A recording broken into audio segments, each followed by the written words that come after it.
రాష్ట్రంలోని ప్రాజెక్టులపై బీఆర్ఎస్ నేతలు లేనిపోని రాద్ధాంతం చేస్తున్నారని మండిపడ్డారు మంత్రి పొంగులేటి. బీఆర్ఎస్ పార్టీ అధినేత ఇద్దరు బావమర్దులు సర్కారుపై నిస్సిగ్గుగా దుష్ప్రచారం చేస్తున్నారని విమర్శించారు.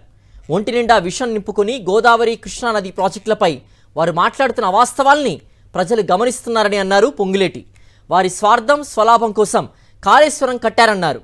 బావమర్దులు పితామహుడు అని చెప్పుకునే మహానుభావుడు ఫామ్ హౌస్ లో కూర్చొని ఈ ఇద్దరు ఒంటి నిండా విషము నింపుకొని ఏ రకంగా ఈ ప్రభుత్వం మీద, అది నేలకు సంబంధించిన విషయాలు కావచ్చు, మిగిలిన విషయాలు కావచ్చు, అది గోదావరి పరివాహక ప్రాంతంలో ఉన్న ప్రాజెక్టులు కావచ్చు, కృష్ణా పరివాహక ప్రాంతంలో ఉన్న ప్రాజెక్టులు కావచ్చు, ఈ ప్రాజెక్టుల మీద వారు మాట్లాడే తీరును చూస్తుంటే చాలా హాస్యాస్పదంగా, జనము అసహించుకునే విధంగా, నవ్వుకునే విధంగా, నిస్సిగ్గుగా ఎలా మాట్లాడుతున్నారో ప్రత్యక్షంగా మనం చూస్తున్నాం.